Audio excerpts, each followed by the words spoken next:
Can I go live? Yes.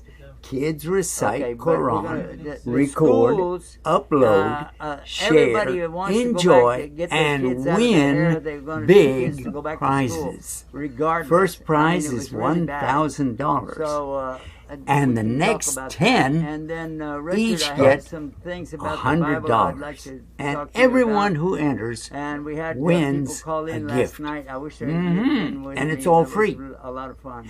No Anyway, ads, no I big saw that companies, yesterday, Sheikh no Yusuf. all spam. right. It's It all looks like free. we're ready to go. Is that right, Chief? Kids have fun, One. win prizes, recite on TV. All right. Mom, Dad, go All online. right. Join and help our kids recite on TV. The It's president free. It's pretty fun. much ordered For the schools to everyone. reopen. No, not now. Wait and talk about anything you want to Hey talk about. We kids, did come good on join the the air. fun and win prizes too. Guide Us TV is our voice all across America. But now your voice can be heard too. Reciting the Quran. Yes, kids recite Quran, record, upload, share, enjoy, and win big prizes. Here we go. First prize. And we're coming to you almost live from our studios right here in Southern California. Recite on TV is the name of the game. And speaking of names, we got some tough acts to follow right now coming up here. And we're going to start out with Richard Kiefer, all the way from somewhere in Michigan. Yes. Yes. Ann Arbor, Salam Michigan. We're Yes, happy to we're have you doing well. back. We're very happy to have you back with us. Yeah, we're kind of getting regular here now. We'll get back and back in. Yep. Yeah. If you eat enough dates and raisins, you'll stay regular. Well, yeah. Well, we're doing a lot of black seeds, so that would make Yeah. Dr. Adil happy. That might add to the formula as well. And also here in California, we're going to go from Michigan to California. We have Ahmed Redwan. Salam alaikum, Sheikh. How are you? Alhamdulillah, assalamu alaikum, Sheikh Yusuf, assalamu alaikum, everyone. Alhamdulillah, we're doing fine. Another beautiful day in the sunny California. And let's jump over now to St. Louis, Missouri. Salam alaikum, Doctor. Wa alaikum assalam wa rahmatullahi wa barakatuhu. Dr. Give it to the Sultan. best. Okay. Yeah, Dr. Sultan joins us from the very middle of the United States. And I think a good place to begin with our program today is with him to talk to us about this virus, this COVID. What's COVID. Corona? Yeah, talk to us. Yes. One of the most important part of the history is people do not learn from history. And we can talk about the same thing about the COVID-19. From the very first day it came in, a lot of people didn't believe it. And when it progressed and is progressing, several people don't believe it. You see, it reminds me of a story when I was in college. It talked about, give an example of an old lady who looks at a giraffe and she says, I don't believe it to be a giraffe. What else can you say? All the evidence everywhere is that COVID-19 is progressively getting worse and worse in California, Florida, and so many other states. But the vested interest calls for paying no attention to the social distancing and things like that, and try to get it to normal. You know, one of the very sad thing with the current commentary that is going on is that we are starting to experiment with our kids. Let's send our kids to school and see what happens. Well, are we really ready to send our kids to school as an experiment and say whether it failed or it passed? No, I don't think so. If you really want to experiment with, you got to experiment with the adults. and let them have the industry. You really don't believe that it is progressing, you should just open up the game, open up the clubs, open up the social media. I mean, not on social media, but the restaurants and everything else, and see what happens. Which I think will be a very cruel idea in view of what is happening right now. So I just can't can say that it is unfortunate that we are coming at that cross roads where the science is left behind, data is left behind, and whims and wishes and personal interests are being forwarded in lieu of a common sense approach and looking at the overall good for the society. What else can I say? That's the state of the union right now.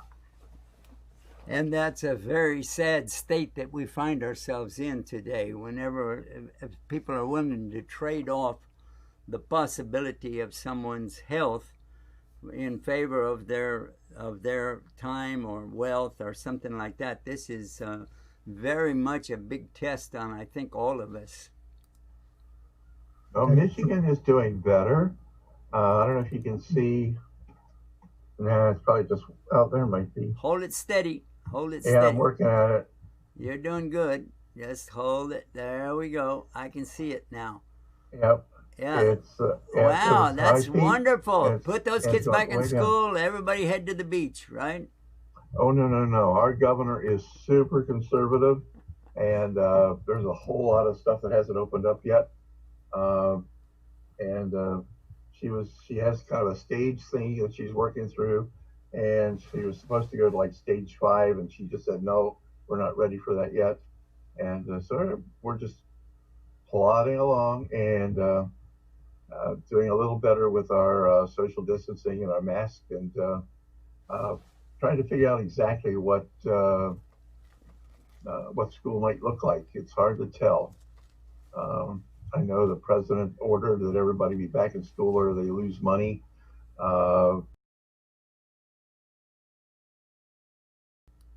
But to get back in school, you got to have money. So that's going to take all the things for the kids, all the safeguarding, and what's the process, what's the program going to look like. So everybody's still trying to figure that out. Wow. Well, let's hear from right here in California. Go ahead. Yeah. Assalamu alaikum. Wa alaikum salam, everyone.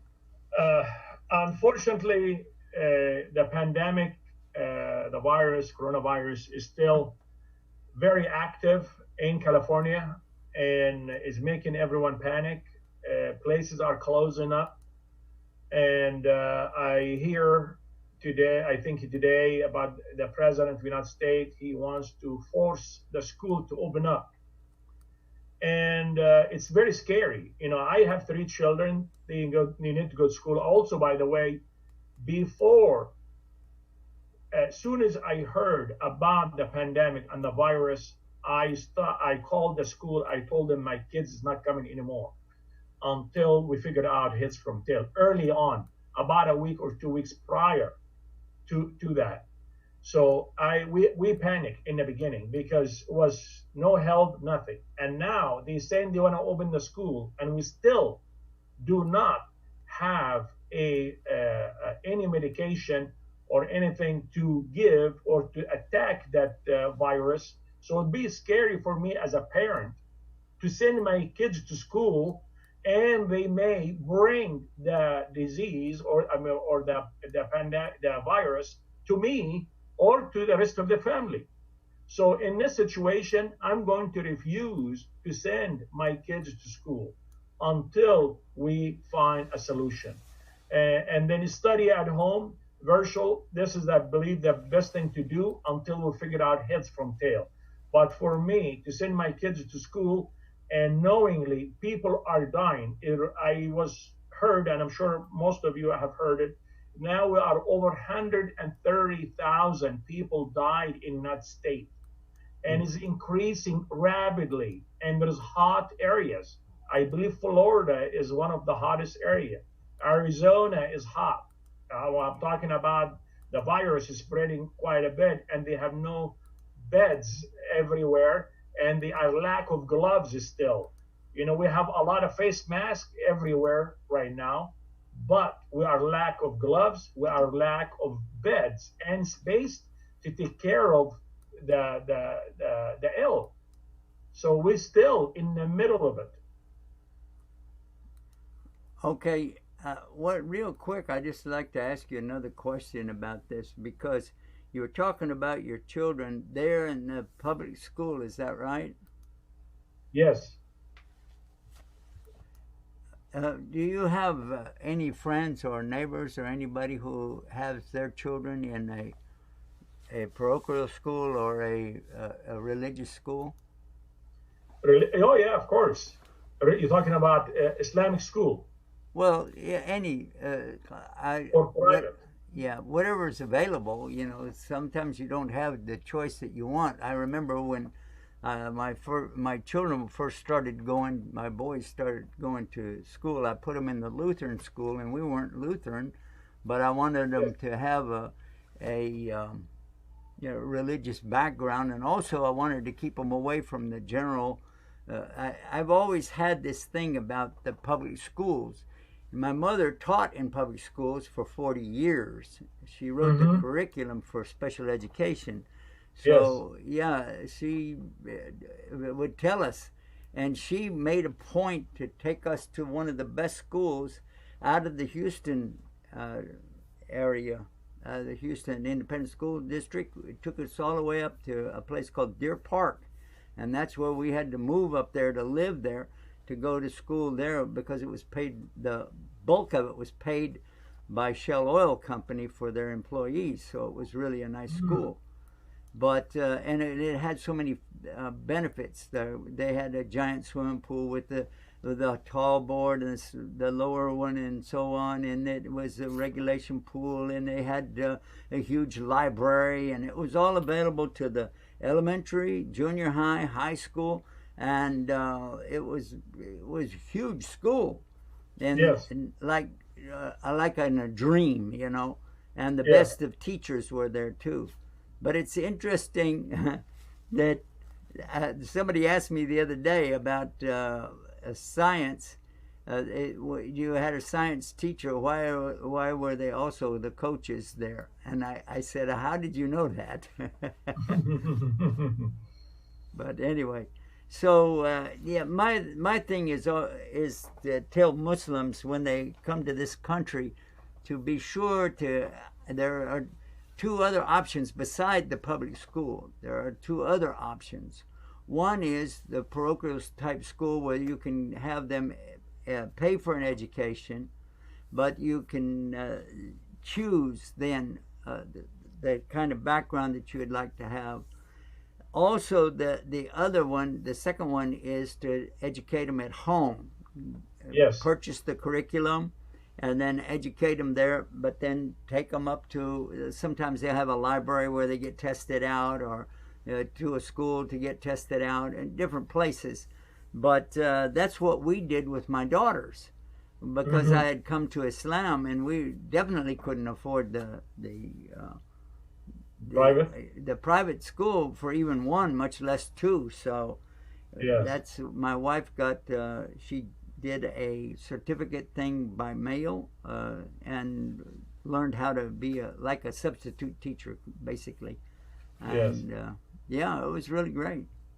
Yeah. I got one question. That when they open the school, if the parents refuse to send the kids to school because all the dangers, you think the government will force them to send the kids to school? Send the police, bring the kids? What do you think is going to happen? I don't think anything will happen like that under the circumstances we are in. There is a valid excuse. We are caring about our children. I do not think at all it will be in that way that they have to force them to go to school. There is a lot of kids, and they go to they study at home, and they go only for the exam. So I'm not really worried about that. I do not think we're going to face that at all. If you allow this is what our experience, because we were in Texas, we also were in Virginia, and then we were in Ohio.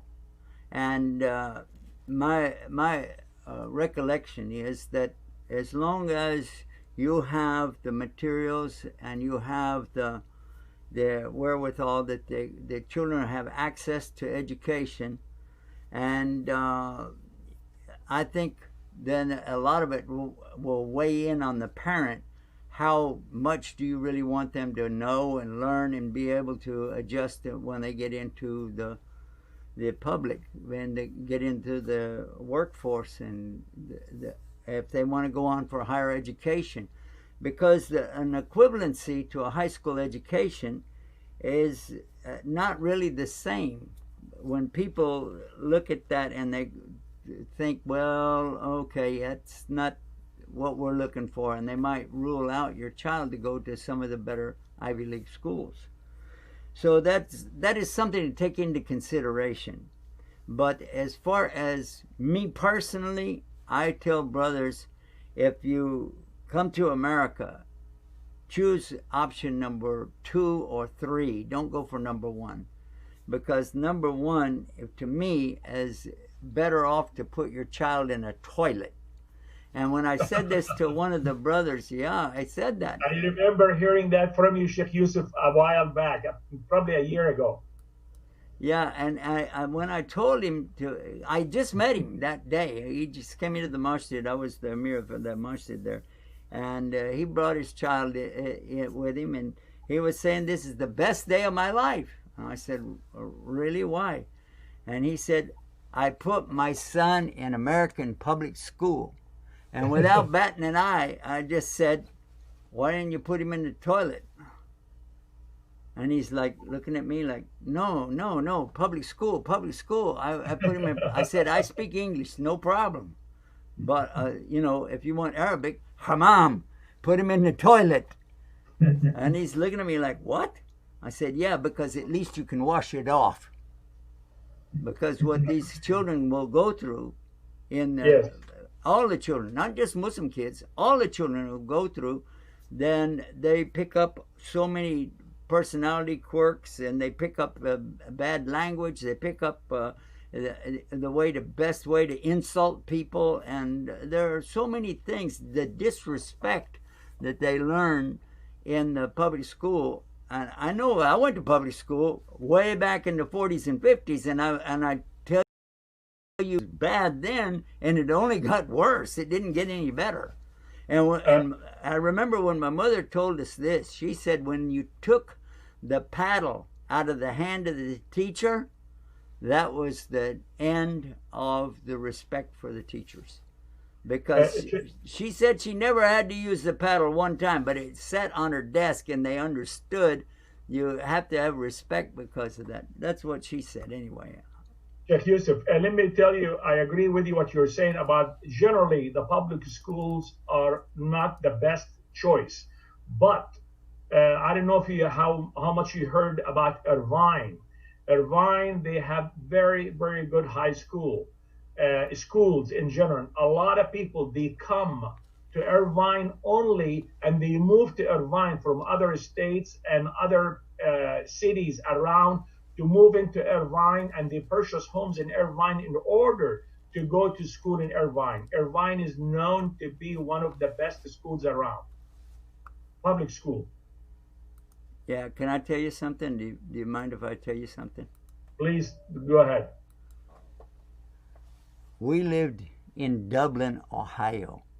Yes. People came from everywhere to do exactly what you just said. That place used to be a cornfield on both sides of the road. So that particular area was so jammed up. People wanted to get out there so that they could put their kids in these schools. And it was still an American public school. And it's still, and some of my friends that were Muslims, and they came to me like, oh, I've got this, I got it.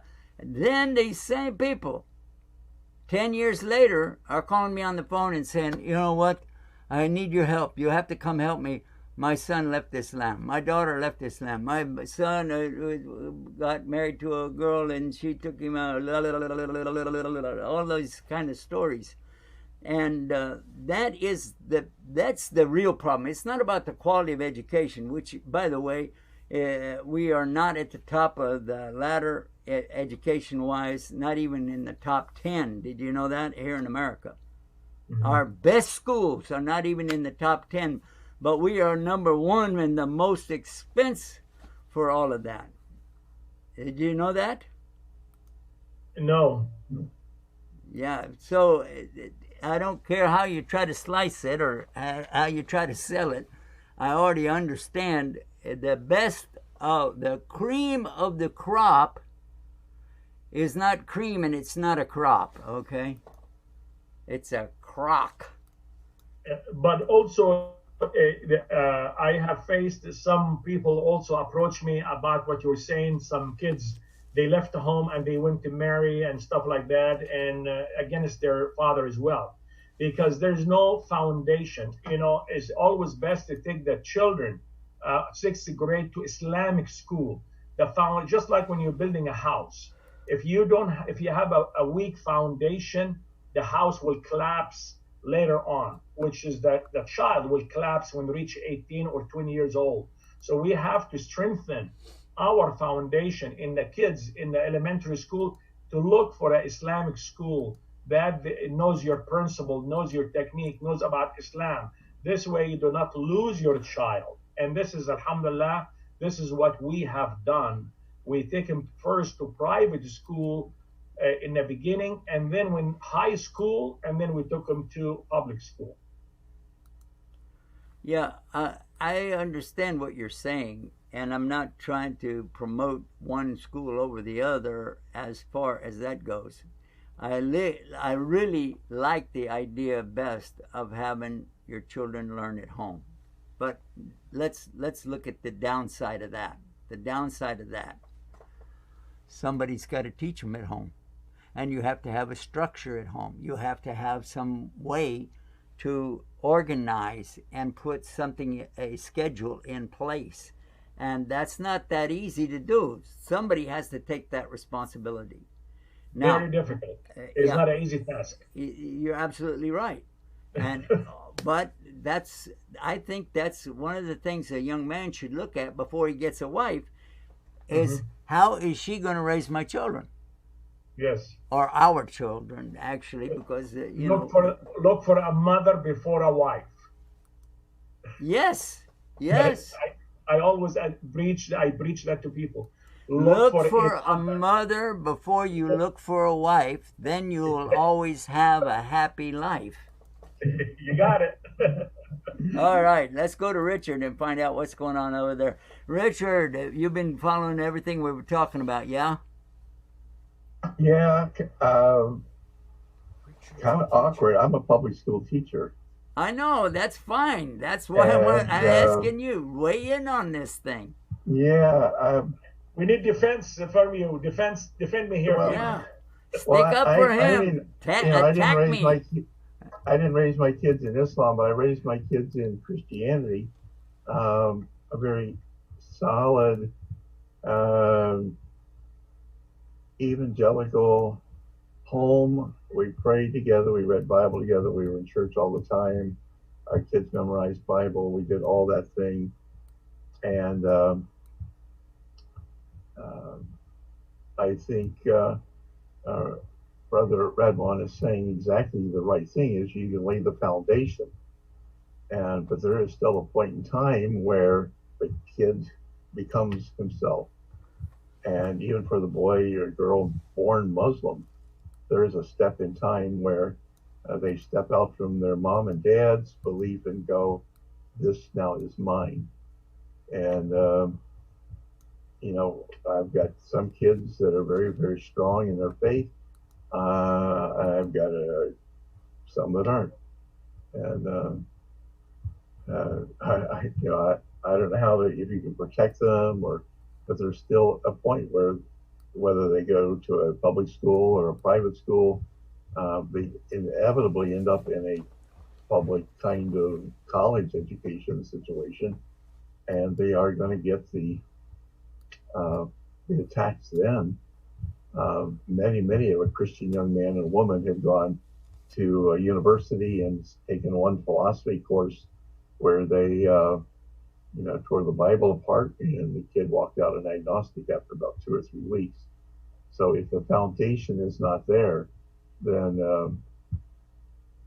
you're kind of a struggle anyway.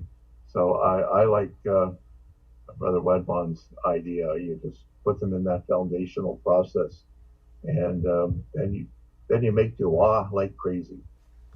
And you're going to raise kids, you're going to learn to pray.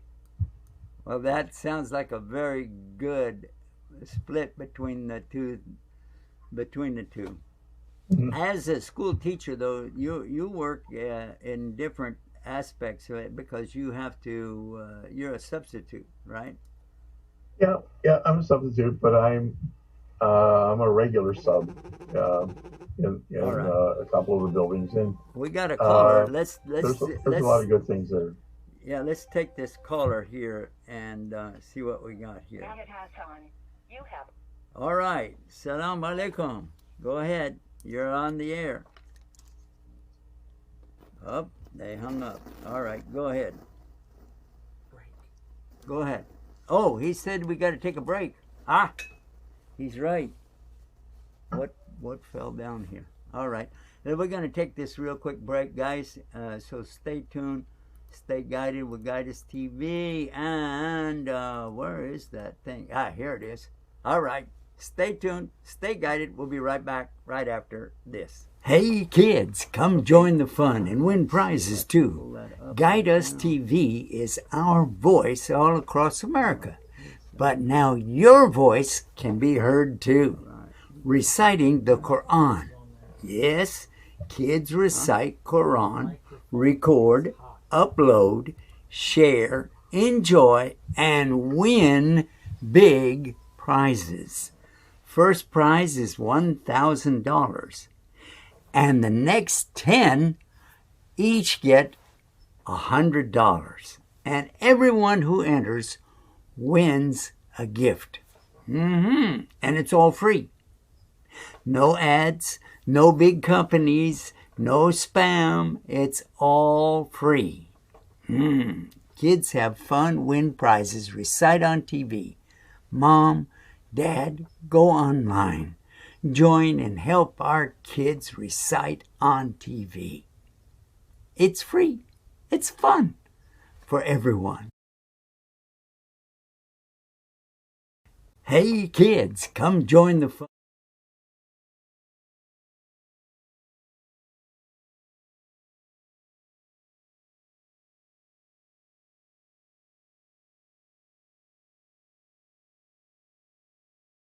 I gotta bring it back up. Okay, so that the audio on one is audio on all of them. All right, so let's try that again. Salam alaikum rahmatullahi barakatuh. Alaikum salam rahmatullahi wa barakatuh. MashaAllah.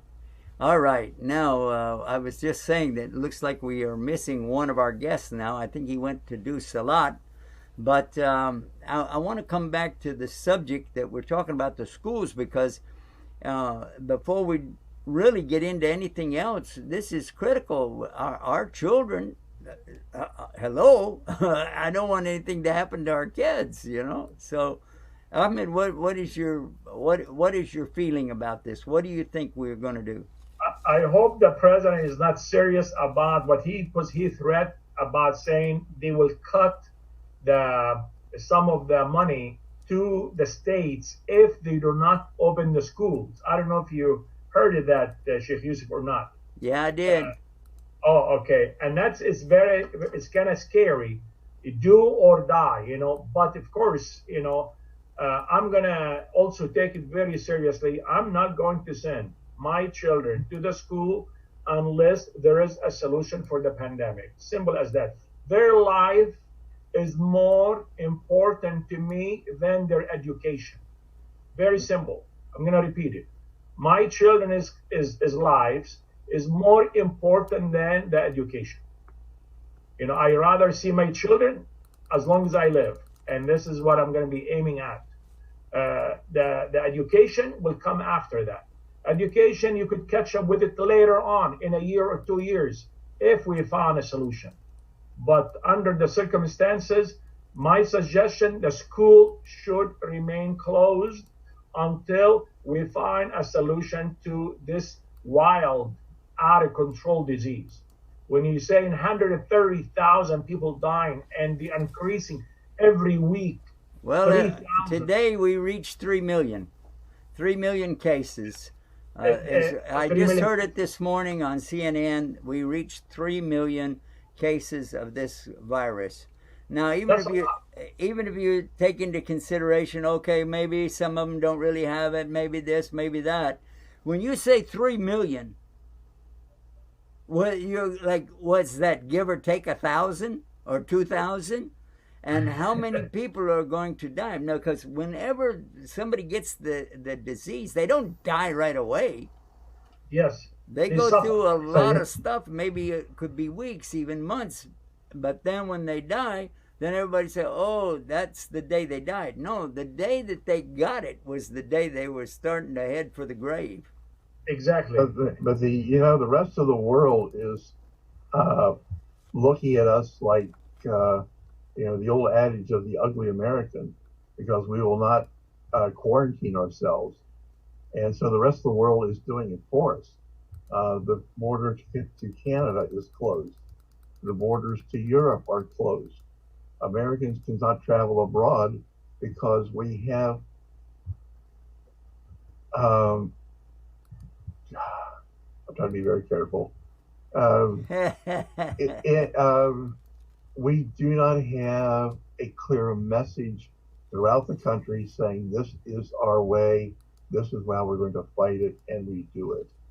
And we have a diverse opinions on so many things. We've opened things, we've closed things, we're going to do this, and nobody's paying attention to the very basics. And the rest of the world thinks we're crazy. My daughter lives in Germany, and she had people come up to her and go, I am so sorry to hear about the kind of country that what's going on in your country now. And she's mortified. The rest of the world, the leadership said, let's social distance, let's wear a mask. And the people said, yeah, we'll do that. The Americans go, oh, I want my rights. And what rights? What rights are you talking about? I have no. Well, there was a. What are our rights? Our rights end when they affect other people. And I have a right to bear an arm. I have a right to shoot. I don't have a right to shoot you. And we just run with this mask thing, and it's been told and promoted that the mask really is unnecessary. We can gather thousands together at Mount Rushmore, and it's no big problem.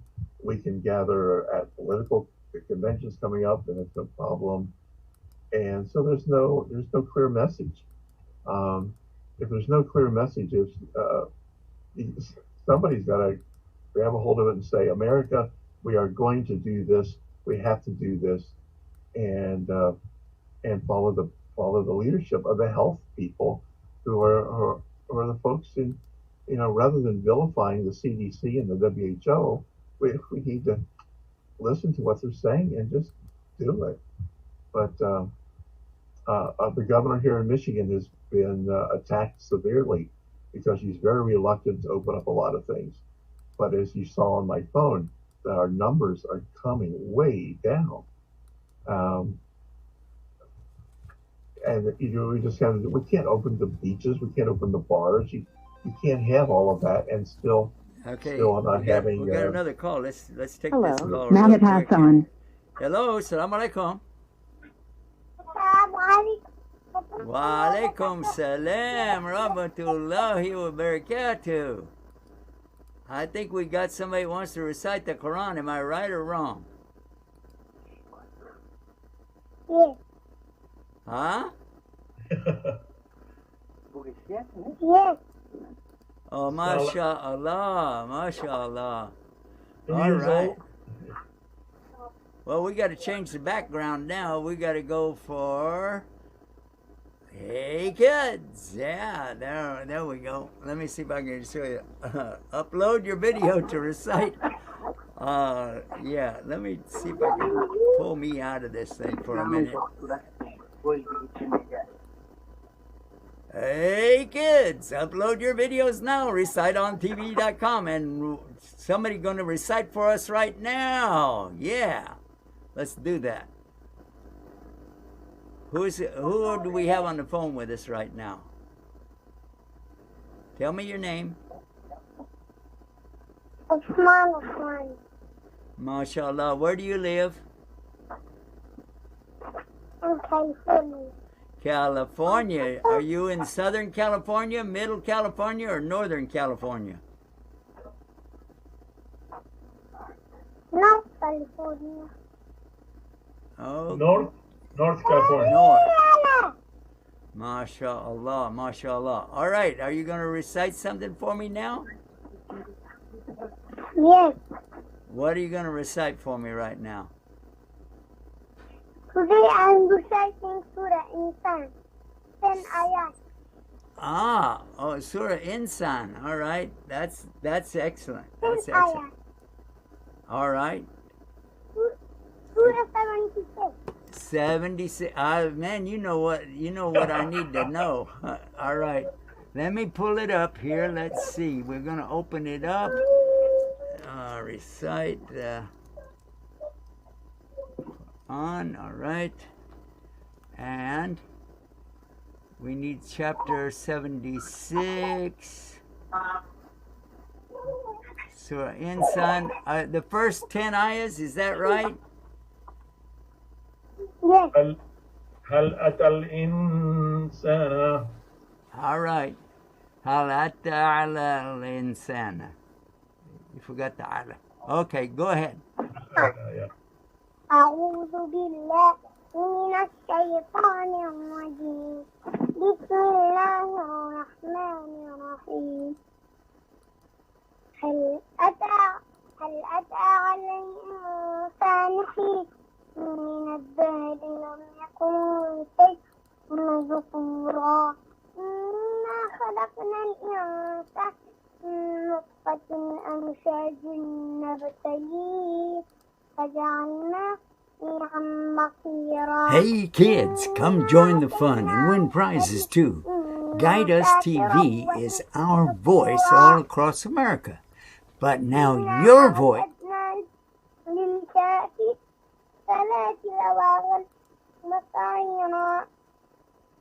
إن الأبرار يشربوا إن كان مدفورا عينا يشرب عذابه راح قد تفسيرا يوفون بالنذر ويخاف من كان شره مستطيرا ويطعم الطعام على مسكينا ويتيما وأسيرا إنما نطعمكم لله لا نريد منكم جزاء وشكورا إنا نخاف من ربك من غفوطا قمطريرا. برافو ما شاء الله. MashaAllah. وشر ذلك نظرته غرورا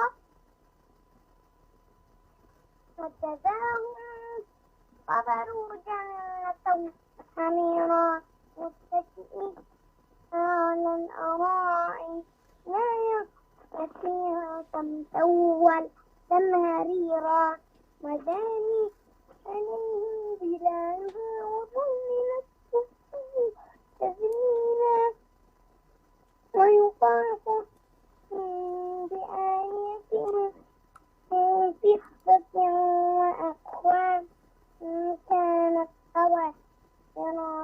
قوارير من فضة قدروها كبيرا ويلقون فيها كان الناس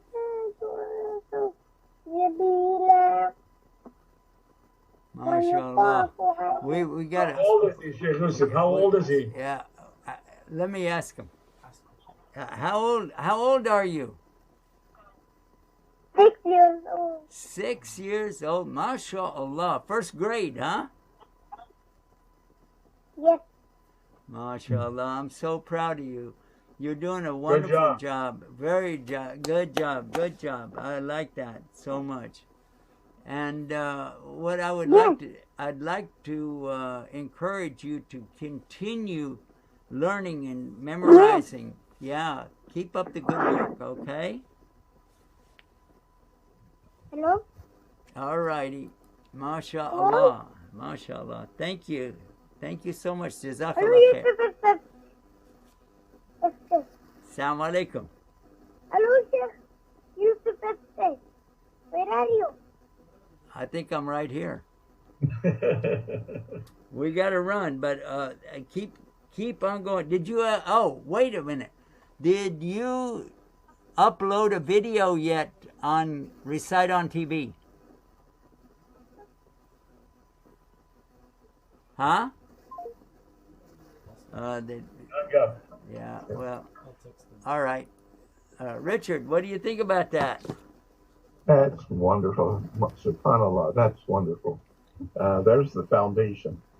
Yes. That's the foundation going on. You betcha. They are the leader, future leader. After we die, they are the one going to carry the message. Right. Yep. That's right. True story. You had a lot of phone calls yesterday, Sheikh Yusuf. Oh, man, we had so many calls. You were overwhelmed with calls. Yeah. But I like that because that means we're doing a good job. Yes. We had one who called in and he was thinking about Islam, and we had a good discussion with him. And I was really wishing that we had Richard there because Richard really knows how to talk about these subjects. And one of the things that he asked me was regarding coming to Islam, and he was thinking about this. His name was Ron, and I remember that. And I was listening to him talking, and he seemed to really be on the right track. And I was really taking the position that I don't want to get involved to the extent that I misguide him. You know, he's doing fine. I don't need to stick my 2 cents worth in there, if you know what I'm saying. His name is Ron? Yeah. I hope if he hear us, if he could call us, because I heard him yesterday when he was talking to you, Sheikh Yusuf, and it seemed like he's interested to understand about Islam. And he was saying, as you recall, he said, why I should become Muslim, why Islam is the way. And that tells me that he's curious about Islam. There is something is interesting him to ask this type of question. That means he wants to become a Muslim, but he wants to see the way. We need to turn the lights on for him. And I hope he can call us again. Well, the attitude that I was trying to take was basically pretty simple, that I asked him, why would you want to be a Muslim? And I listened to his answer. Because if he said, no, I wouldn't want to be one, okay, then we got to go to work. But he said because that he knows it to be a perfect way of life, and he listed some things out there that all of the born Muslims should know. And I was thinking, as long as he has that already, he's on the path, and he's going very fast. Yes. So I don't want to push him, and I don't want to hold him back either. But I'd like to just be his friend and just walk along with him as he's going. And I think that's the best way. Because after all, as Allah says in the Quran, you do not guide the one that you love. But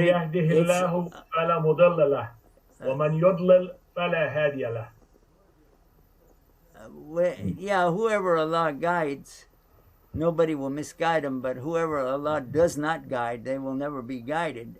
And in this case, I was talking about something in the Quran itself. It was saying that if you you understand that you do not guide the one that you love, but it is Allah who guides whoever He wills to the straight path. So you could go knock on doors all day long. There are some religions that do that. There are several in our area. They come knocking on the door. They want to talk to you, and they come in, sit down. Not now, during the pandemic.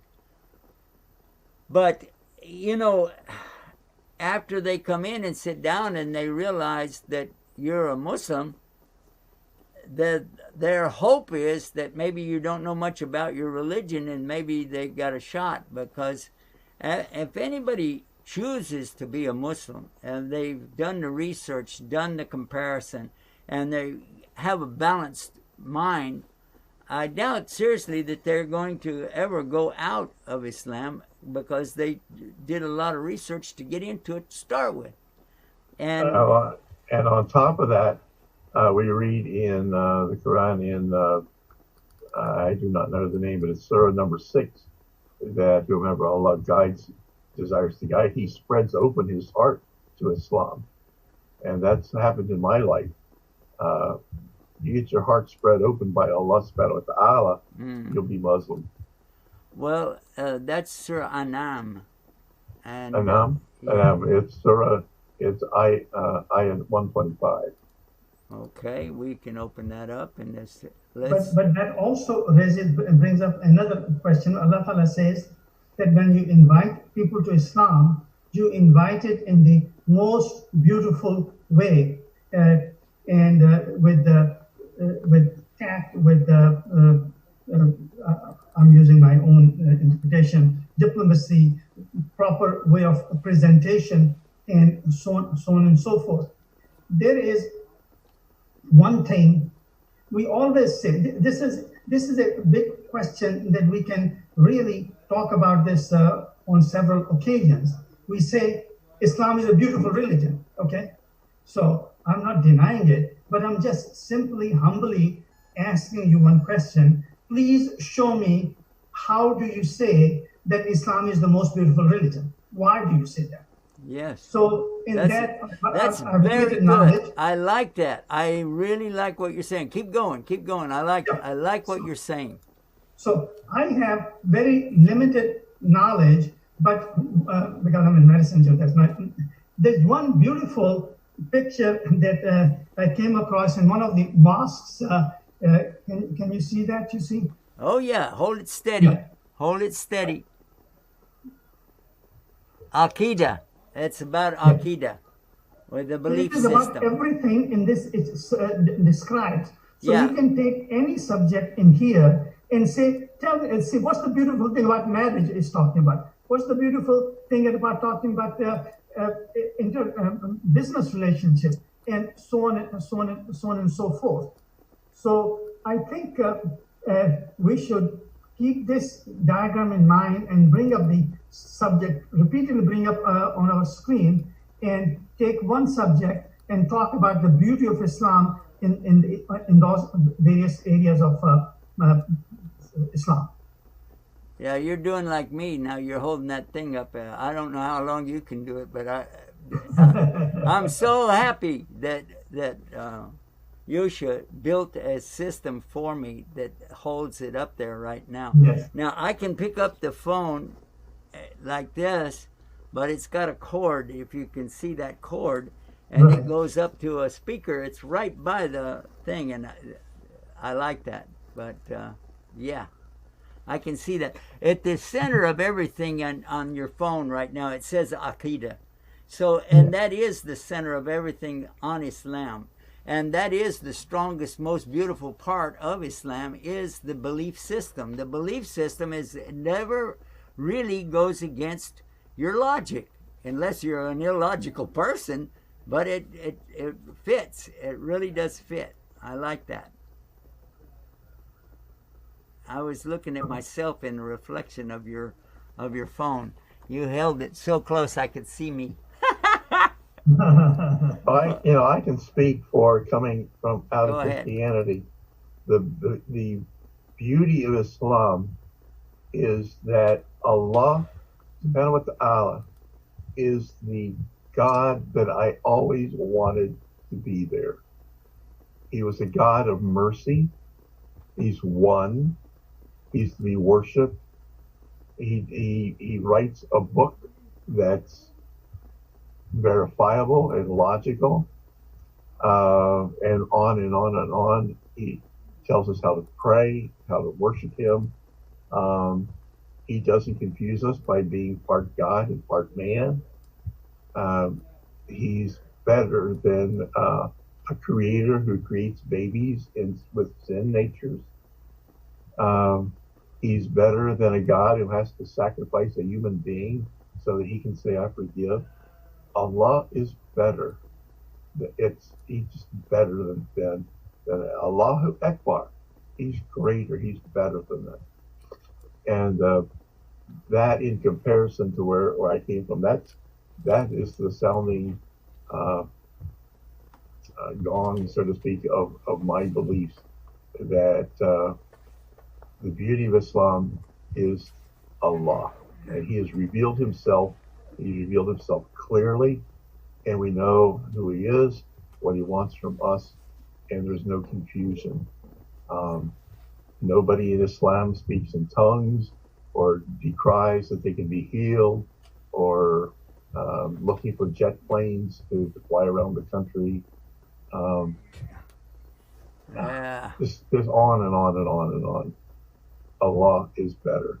I got that message about the jet planes. Yeah, I'm sorry about that. There's a number of guys out there telling people how they need to donate for a guy to have a jet plane. One guy in Texas has 5. Wow. Down in Fort Worth. MashaAllah. Well, and the airport's in his backyard. Alhamdulillah. Well, maybe he's real important and he needs to go do stuff. I guess. I don't know. Good try. Yeah. Well, I'm happy. I have a 3-year-old vehicle, and I'm just so happy. It's that wonderful for me to have something that new. Yeah, and the heart of the Muslim, the devout Muslim, is a heart of servanthood. Yes. I love so that what you're different. saying. That is so different, and we've seen that here locally during the pandemic. People that have helped and made sure that my wife and I were taken care of, and just unbelievable servanthood and caring for the people who are sick, people who are ill, people who are hungry, people who need clothing, and it's been awesome to watch that. MashaAllah. You know what? We didn't let Ahmed say very much, but we are only got about 40 seconds left. So I'd like for Ahmed to just give us a good send-off with a nice short prayer so that we can roll out of here the best way. Ya Arham Ar-Rahimin, Ya Allah, help us on the straight path. May Allah subhanahu wa ta'ala bless us on the straight path and keep us united and help us to prevail on that virus. Allahumma ameen. Ya Hayy Ya Qayyum برحمتك نستغيث. Ya Hayy Ya Qayyum برحمتك نستغيث. يا من تقول للشيء كن فيكون اعف عنا وارحمنا وتقبلنا بواسع رحمتك يا ارحم الراحمين يا الله.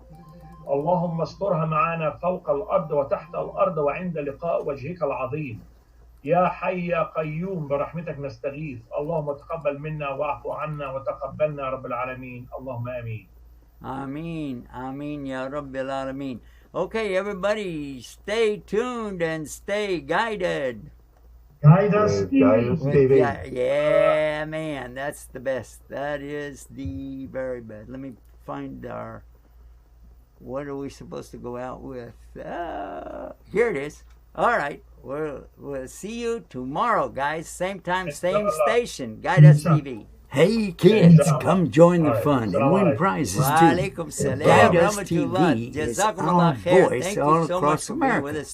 But now your voice can be heard too. Reciting the Quran. Yes, kids recite Quran record, I upload, want to really share, focus tomorrow enjoy, on the kids and getting win encouraging them to big recite. prizes. We'll spend a lot of First time with prize that is tomorrow. $1,000. Hopefully, our president And the won't do next anything 10 crazy tomorrow, so we each can keep get going with it. $100. But today, I really wanted And to talk everyone about who things that enters people are talking wins about, a gift. and they're worried about And it's all free. going to school. So No ads, Yeah, no yeah. big companies, no spam. All right. It's We'll all see you all free. tomorrow, inshallah. Kids have fun, win prizes, recite on TV.